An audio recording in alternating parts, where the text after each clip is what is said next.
Hello everyone.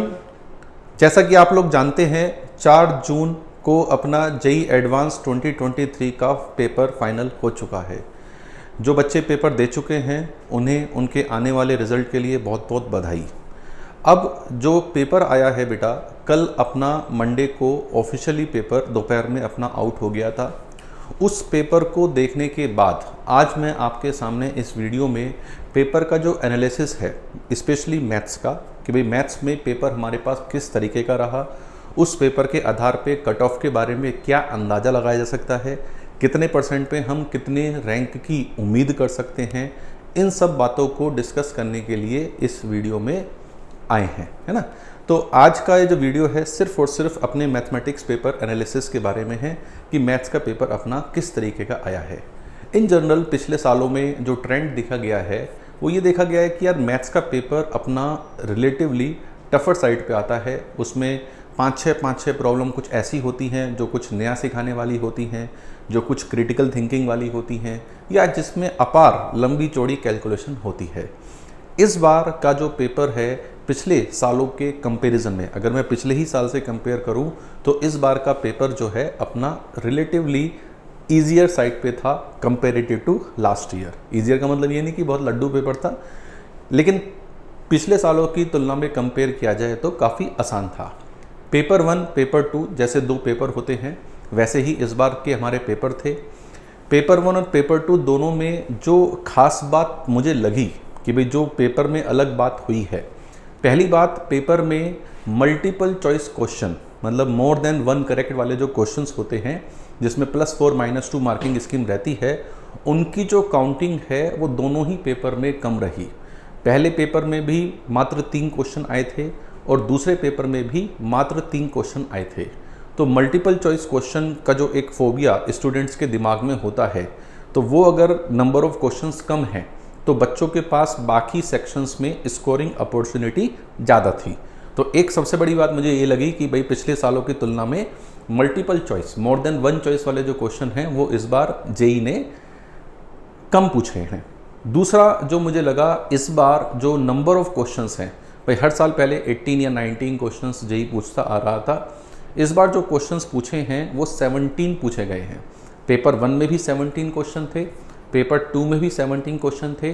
Paper 1 भी 60 marks का था मैथ्स में और 60 फिजिक्स, 60 केमिस्ट्री, इस तरह टोटल अपना 180 मार्क्स का हो गया। पेपर 2 भी अपना 180 मार्क्स का था, तो टोटल 360 मार्क्स का अपना पेपर इस बार बेटा हुआ है।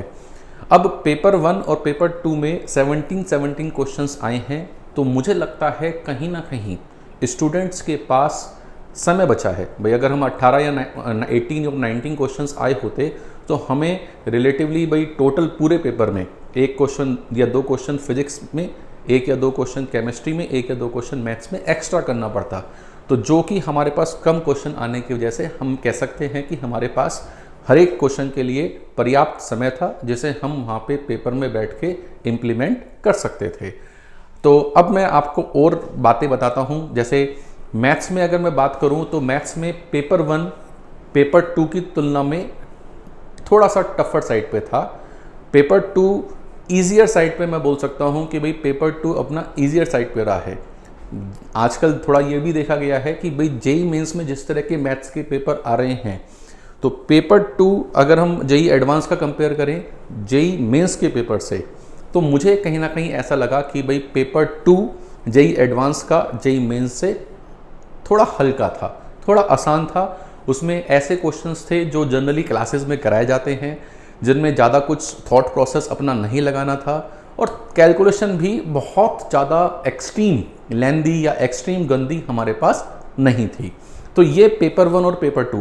पेपर 1 में भी मैं यही मानता हूँ, मेरा एनालिसिस ये है कि पेपर 1 में मात्र 3 या 4 क्वेश्चन ऐसे थे जो थोड़े से गंदे थे, जिसमें थोड़ा सा दिमाग ज़्यादा लगाना था और थोड़ी सी कैलकुलेशन भी गंदी थी।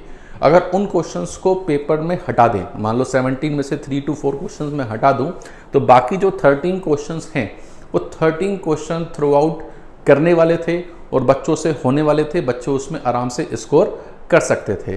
तो आइए अब मैं आपको चैप्टर वाइज एनालिसिस बताता हूं कि भाई किस चैप्टर से कितने क्वेश्चन इस बार पेपर में देखने को मिले हैं। कौन सा चैप्टर इस बार ज़्यादा पूछा गया है और कौन सा चैप्टर इस बार कम पूछा गया है और कौन सा चैप्टर इस बार पूछा ही नहीं गया है। तो आइए हम उस एनालिसिस को एक बार देखते हैं। तो ये बच्चों हमारा चैप्टर वाइज एनालिसिस है कि भाई कौन से चैप्टर से कितने क्वेश्चन अपने पेपर 1 पेपर 2 ये दोनों का कंबाइंड है कि भाई पेपर 1 पेपर 2 दोनों को कंबाइंड मिला के हमने ये एनालिसिस बच्चों आप लोगों के लिए तैयार किया है। जो बच्चे अगले साल के लिए या उससे अगले वाले साल के लिए जेईई मेंस और जेईई एडवांस की तैयारी कर रहे हैं, ये एनालिसिस उन बच्चों को बहुत हेल्प करने वाला है। उससे वो आइडिया लगा सकते हैं कि भाई कौन से चैप्टर को हमें ज़्यादा पढ़ना चाहिए, पेपर किस लेवल का आता है, किस लेवल का नहीं आता है, उससे उनको आइडिया आराम से लग सकता है। जैसे कि अगर मैं बात करूं तो बच्चों 11th के चैप्टर्स मैंने पहले लिखे हैं और 12th के चैप्टर्स मैंने जनरली बाद में लिखे हैं। तो 11th के चैप्टर, पहला एक चैप्टर जो बच्चों क्लास में आपको पढ़ाया जाता है वो अपने पास होता है क्वाड्रेटिक इक्वेशन। भाई कि पहला चैप्टर अपने पास है बच्चों क्वाड्रेटिक इक्वेशन। तो इस बार देखने में पाया गया है कि यार क्वाड्रेटिक इक्वेशन का डायरेक्ट कोई क्वेश्चन नहीं था। भाई इस बार क्वाड्रेटिक इक्वेशन का कोई क्वेश्चन नहीं था, लॉगरिथम का कोई क्वेश्चन नहीं था और इवन ट्रिग्नोमेट्री का भी, प्योर ट्रिग्नोमेट्री का कोई क्वेश्चन इस बार देखने को पेपर में नहीं मिला है। सीक्वेंस सीरीज का सिर्फ एक क्वेश्चन आया था, ये अपना न्यूमेरिकल इंटीजर टाइप या न्यूमेरिकल वैल्यू क्वेश्चन था और 4 नंबर का क्वेश्चन आया था और ये क्वेश्चन लाजवाब था। मतलब इस क्वेश्चन के बारे में मतलब अच्छा क्वेश्चन था जिसने बच्चों को परेशान जरूर पेपर में किया होगा। बाइनोमियल थ्योरम बहुत ही इजी, बहुत ही लड्डू क्वेश्चन हमारे पास आया था बाइनोमियल थ्योरम का। मतलब इससे अच्छे अच्छे क्वेश्चंस तो जेईई मेंस में पूछे गए हैं कई बार।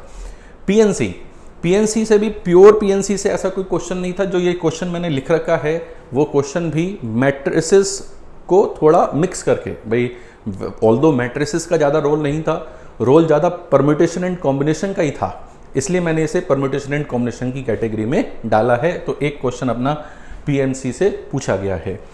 उसके बाद प्रोबेबिलिटी यार इस बार पेपर में जितनी पूछे जाती थी उससे ज़्यादा पूछी गई है। मतलब प्रोबेबिलिटी का जो वेटेज है इस बार काफ़ी ज़्यादा है। नंबर ऑफ क्वेश्चंस भी बच्चों इससे 5 क्वेश्चन पूछे गए हैं।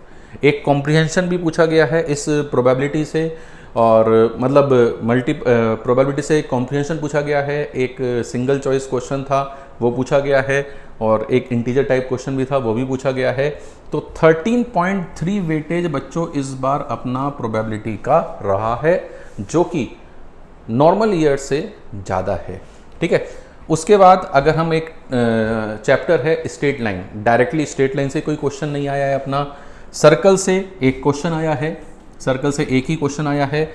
कोनिक सेक्शन से अपने 2 क्वेश्चन आए हैं, कोनिक सेक्शन से 2 क्वेश्चन इसमें आए हैं और एक क्वेश्चन प्रोबेबिलिटी में मिक्स करके भी आया है कोनिक सेक्शन का, उसमें प्रोबेबिलिटी निकालने वाला था। तो कोनिक सेक्शन से हमारे पास 2 या 2.5 क्वेश्चन मैं बोल सकता हूँ कि थोड़ा बहुत रोल अपना प्रोबेबिलिटी वाले क्वेश्चन में भी था। स्टैटिस्टिक्स पहली बार अपना जेईई एडवांस के सिलेबस में ऐड हुआ था और उम्मीद की जा रही थी कि यार जेईई एडवांस कुछ बढ़िया सा मसालेदार हमसे पूछेगा। मतलब ऐसी उम्मीद थी मेरी कि भाई कुछ ना कुछ तो एडवांस वाले हैं ना, तो कुछ तो बढ़िया सा चीज़ सिखा कर जाएंगे, लेकिन ऐसा बिल्कुल भी नहीं हुआ।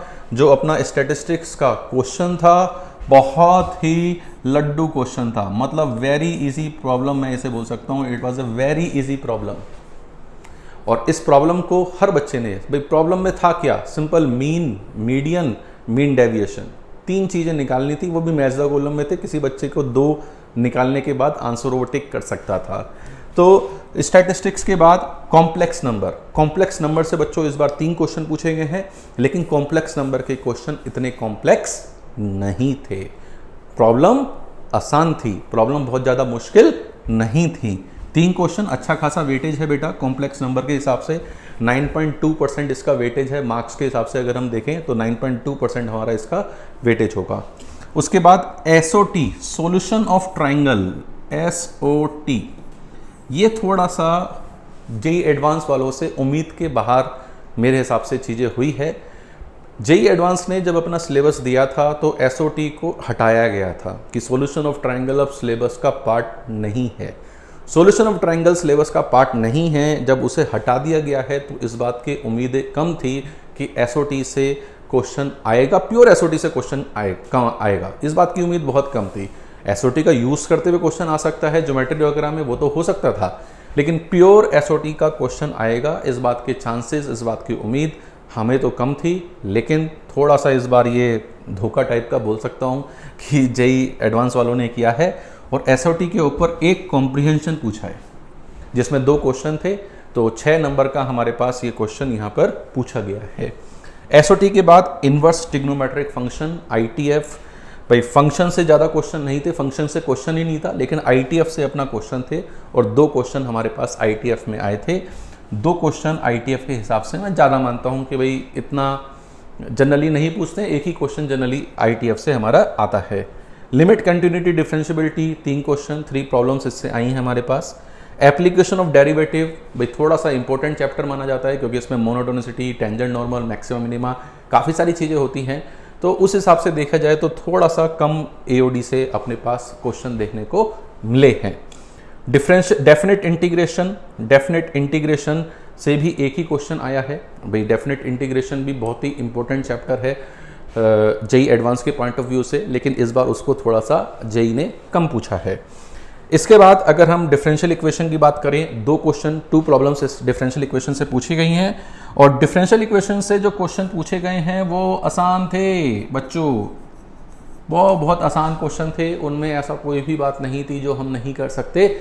सिंपल लीनियर डिफरेंशियल इक्वेशन के क्वेश्चन थे, सिंपल लीनियर डिफरेंशियल इक्वेशन के क्वेश्चन अपने पास डेफिनेट डिफरेंशियल इक्वेशन में पूछे गए हैं। भाई डिफरेंशियल इक्वेशन पता नहीं क्या क्या बातें पढ़ाते हैं, लेकिन पूछा क्या गया, सिंपल लीनियर डिफरेंशियल इक्वेशन। ऐसा क्लास में भी मैं बोलता हूँ कि भाई डिफरेंशियल इक्वेशन से अगर क्वेश्चन पूछा जाना है तो 95% चांस किसके हैं, लीनियर डिफरेंशियल इक्वेशन के। हुआ भी यही, 2 के 2 क्वेश्चन अपने लीनियर डिफरेंशियल इक्वेशन के ही देखने को मिले। एरिया अंडर द कर्व के 2 क्वेश्चन आए। 2 प्रॉब्लम्स थोड़ा सा कम एक्सपेक्ट रहती है, एक प्रॉब्लम 1 प्रॉब्लम हमेशा एक्सपेक्टेड रहती है। 2 प्रॉब्लम्स में 1 प्रॉब्लम वाज वेरी गुड, एक प्रॉब्लम बहुत अच्छी थी और एक प्रॉब्लम बहुत आसान थी। मतलब उसमें सिर्फ ट्रायंगल का एरिया निकालना था, नथिंग एल्स, ओनली ट्रायंगल का एरिया, उसके अलावा कुछ भी चीजें हमारे पास नहीं थी। एरिया अंडर द कर्व के बाद matrices and determinant, matrices and determinant से बेटा जी कितने क्वेश्चन पूछे गए हैं, 2 क्वेश्चन हमारे पास मैट्रिसेस एंड डिटरमिनेंट से पूछे गए हैं। एक सिस्टम ऑफ इक्वेशन का क्वेश्चन पूछा गया है और एक और क्वेश्चन है जिसमें मैट्रिक्स बना के इन्वर्टेबल, नॉन इन्वर्टेबल, इस तरह से क्वेश्चन पूछा गया है। मैट्रिसेस से पिछले सालों में बहुत अच्छे प्रॉब्लम पूछे गए हैं, बहुत ही दमदार क्वेश्चन पूछे गए हैं, लेकिन उनके कंपैरिजन में इस बार के क्वेश्चन आसान थे, मॉडरेट या आसान ही बोल सकते हैं। उसमें ऐसा कोई बात, लंबी चौड़ी बात नहीं थी जिस तरह के पहले क्वेश्चनों में देखने को मिली है। वेक्टर 3D का भी भाई 4 प्रॉब्लम एक्सपेक्टेड कि भाई वेक्टर 3D से इतने क्वेश्चंस तो दोनों से मिलाकर पूछे गए हैं। Out of this 4 problem 1 problem was very good, बाकी 3 नॉर्मल अपनी प्रॉब्लम जैसे हम क्लासेस में पढ़ाते हैं, जिस तरह के क्वेश्चंस हम आपको देते हैं। भाई एक तो शायद क्यूब में distance between shortest lines, skew lines का ही क्वेश्चन था सिंपल, तो आसान से ही हमारे पास वेक्टर 3D के क्वेश्चंस यहाँ पे देखने को मिले हैं। तो बच्चों ये हमारे पास चैप्टर वाइज वेटेज है कि भाई चैप्टर वाइज किस किस चैप्टर से कितने कितने क्वेश्चन पूछे गए हैं और उन क्वेश्चंस का हमारे पास क्या क्या वेटेज रहा है, और परसेंटेज वेटेज देखा जाए तो किस किस चैप्टर का हमारे पास क्या क्या परसेंटेज वेटेज देखने को मिला है। तो इस बार परसेंटेज की रेस में बाजी किसने मारी, प्रोबेबिलिटी ने। भैया प्रोबेबिलिटी सबसे ज़्यादा, भाई मैं देख पा रहा हूँ कि परसेंटेज में सबसे ज़्यादा रोल किसका रहा है, प्रोबेबिलिटी का। उसके बाद रोल किसका रहा है, वेक्टर 3D का, और वेक्टर 3D के बाद भाई किसका है 9.2% कॉम्प्लेक्स नंबर का। भाई साहब ये देख लो कि भाई 3 चैप्टर से इतने सारी चीज़ें हमारे पास पूछी गई हैं, कॉम्प्लेक्स नंबर, प्रोबेबिलिटी और वेक्टर एंड 3D। तो ये बेटा जी चैप्टर वाइज एनालिसिस था। अब जरूरी नहीं है कि ऐसा काम अगले साल भी होगा, ऐसा नहीं है। हर साल भाई वेटेज चेंज होता है, हर साल प्रॉब्लम्स का लेवल भी चेंज होता है, हर साल चीज़ें डिफरेंट होती हैं। जेईई कुछ ना कुछ कारनामे करता रहता है, कुछ ना कुछ एक्सपेरिमेंट पेपर्स के साथ हमेशा करता है। तो इस बार का लेखा जोखा ये है कि भाई अपने पास चैप्टर वाइज क्या क्या वेटेज रहा। एक चीज और मैं आपको थोड़ा यहाँ पे क्वेश्चन वाइज एनालिसिस करना चाहूँगा कि भाई पेपर इजी बोला जाए या पेपर मॉडरेट बोला जाए या पेपर टफ बोला जाए। भाई ये चीज़ मैं आपको बताना चाहूँगा, इजी मॉडरेट टफ इस सेंस में किस तरह से पेपर को हम यहाँ पे रेट कर सकते हैं कि भाई पेपर हमारे पास कैसा है कैसा नहीं है। भाई अगर मैं सिर्फ मैथ्स की पेपर की बात करूँ तो मैंने 3 कैटेगरी के बनाई हैं, इजी मॉडरेट टफ। टफ में मैंने उन क्वेश्चंस को रखा है जो थोड़े से क्रिटिकल थिंकिंग के थे या जिसमें कैलकुलेशन काफ़ी ज़्यादा थी या जिसकी कैलकुलेशन ने काफ़ी परेशान किया है। इजी वो जो एक बार में पेन उठाया और बच्चे से हो गए। मॉडरेट वो जिसने किसी बच्चे ने पढ़ाई की है तो वो आराम से भी उन क्वेश्चन को बेटा जी कर सकता है। उन क्वेश्चंस को मैंने मॉडरेट कैटेगरी में रखा है। तो इजी वाले क्वेश्चन मुझे लगता है कि भाई जो बच्चे सिंपल ज़्यादा बातें भी नहीं जानते ना, जिन्होंने मेंस में अच्छे परसेंटाइल लाए हैं, जो क्वालिफाई हुए हैं, वो भी इन क्वेश्चंस को आराम से मुझे लगता है कर सकते थे। ऐसा इसमें कुछ भी नहीं था। तो भाई पेपर 1 में 7 प्रॉब्लम्स 25 मार्क्स की और पेपर 2 में 9 प्रॉब्लम्स 31 मार्क्स की, ये मैं इजी कैटेगरी में रखना चाहूँगा। और इसका जो टोटल 56 मार्क्स है, 56 मार्क्स अपने इजी साइड में अपने रहेंगे कि आउट ऑफ 120 56 मार्क्स इजी थे, मतलब जो आराम से स्कोर किए जा सकते थे। इनके स्कोर करने में कोई ज़्यादा मेहनत करने वाली बात नहीं थी। 45% ये थोड़े मॉडरेट लेवल के क्वेश्चन थे। भाई या तो किसी में थोड़ी कैलकुलेशन ज़्यादा होगी या किसी में क्वेश्चन की साइज लेंदी होगा या किसी क्वेश्चन में टाइम लग रहा होगा। लेकिन मुझे लगता है कि क्वेश्चन नंबर ऑफ क्वेश्चंस कम होने के कारण इस बार पेपर में टाइम बच्चों के पास काफ़ी रहा होगा। ऐसा नहीं है कि पेपर में बच्चों के पास टाइम नहीं होगा, टाइम काफ़ी रहा होगा पेपर में, क्योंकि पेपर इतना लेंदी नहीं था और नंबर ऑफ क्वेश्चंस भी पर सब्जेक्ट वाइज 17 ही थे।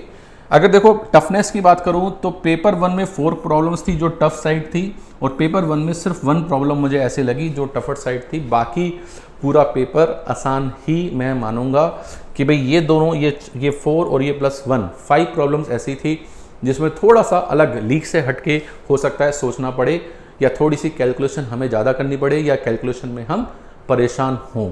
इनके अलावा बाकी जो क्वेश्चंस थे वो सारे डुएबल थे और उन्हें एक जिस बच्चे ने पूरे साल भर 2 साल भर अच्छे से पढ़ाई करी है, ईमानदारी से मेहनत करी है, वो इन क्वेश्चंस को कर सकता था। तो जैसा आप देख पा रहे हो कि यार 56% ईजी थे स्कोर करने, 45 थोड़े मॉडरेट लेवल थे और 19 टफर साइड पे थे। तो इसका मतलब मैथ्स का पेपर ओवरऑल बोला जाए तो इजी, मतलब इजी या मॉडरेट के बीच, इजी मॉडरेट नहीं, मॉडरेट बोला जाएगा। मॉडरेट और टफ के बीच में नहीं बोला जाएगा, मॉडरेट, कि पेपर वाज मॉडरेट। जनरली पहले पेपर जो आते थे वो टफ आए हैं, लेकिन ये वाला पेपर तो मैं मॉडरेट ही बोलूँगा। मॉडरेट और इजी के बीच में आप बोल सकते हो कि इसमें कुछ मैं बच्चों को इस पेपर को रेट करूँगा। अब जैसा आपको पता है कि यार मैथ्स हमेशा रैंक बनाने के काम आती है। भाई फिजिक्स केमिस्ट्री में जनरली बहुत सारे बच्चे होते हैं जो स्कोर करते हैं, लेकिन डिफरेंस कहाँ क्रिएट होता है? मैथ्स में। डिफरेंस मैथ्स में क्रिएट होता है और मैथ्स का पेपर इस बार आसान आया है। मतलब आसान, बार बार मैं आसान बोल रहा हूँ तो बच्चे हो सकता है कमेंट में लिखें कि यार सर इतना भी आसान नहीं था पेपर, लेकिन हम पेपर दे रहे थे, हमसे पूछो। लेकिन मुझे लगता है कि जिसने ईमानदारी से मेहनत करी है वो पेपर में आराम से इसे फोड़ सकता था, आराम से कर सकता था। तो कट ऑफ की बात करें कि भाई कट ऑफ इस बार क्या रहेगी, मुझे लगता है कि इस बार जेई एडवांस को अपनी कट ऑफ नीचे करने की शायद ज़रूरत ना पड़े, जैसा कि पहले कुछ प्रीवियस ईयर्स में हुआ है कि 35% कट ऑफ है तो 35% से वो 22 या 24% पे लाए थे। इस बार लगता है कि 35% पे ही कट ऑफ अपनी जाएगी, या जाएगी तो 2-3% नीचे, उससे ज़्यादा नीचे जाने की उम्मीद नहीं लगती है। जैसे एक रहता है कि भाई टॉप 100 क्लब कितने पे आएगा, टॉप 500 क्लब कितने पे आएगा, टॉप 1000 क्लब कितने पे आएगा, जैसा भाई ये अंदाज़ा ही है। बाकी तो भाई फिजिक्स और केमिस्ट्री तीनों पेपर के आधार पे ही बताना चाहिए, लेकिन मैं मैथ्स के आधार पे सिर्फ बता सकता हूँ कि भाई इस बार 70% शायद ये क्राइटेरिया रहे टॉप 100 में आने का, 70%। और मेरे ख्याल से भाई 58% के आसपास ये टॉप 1000 में आने का क्राइटेरिया लगभग रहे। 58-59% के आसपास ये टॉप 1000 में आने का क्राइटेरिया रहे और कट ऑफ में आपको बच्चों बता चुका हूँ। उम्मीद है ये मैथ्स का जो मैंने एनालिसिस किया है ये अगले साल और या उससे अगले साल जो बच्चे जेई एडवांस देंगे उनके खूब काम आएगा और वो इससे अपनी जो प्लानिंग है, पढ़ने की प्लानिंग है, उसे देखेंगे कि उसे किस तरह से हमें तैयार करना है। और पेपर में ऐसा नहीं होता कि जेई एडवांस मतलब टफ, ऐसा नहीं होता। जेई एडवांस मतलब इजी और मॉडरेट भी होता है, डुएबल क्वेश्चंस भी आते हैं, खूब सारे क्वेश्चंस आते हैं।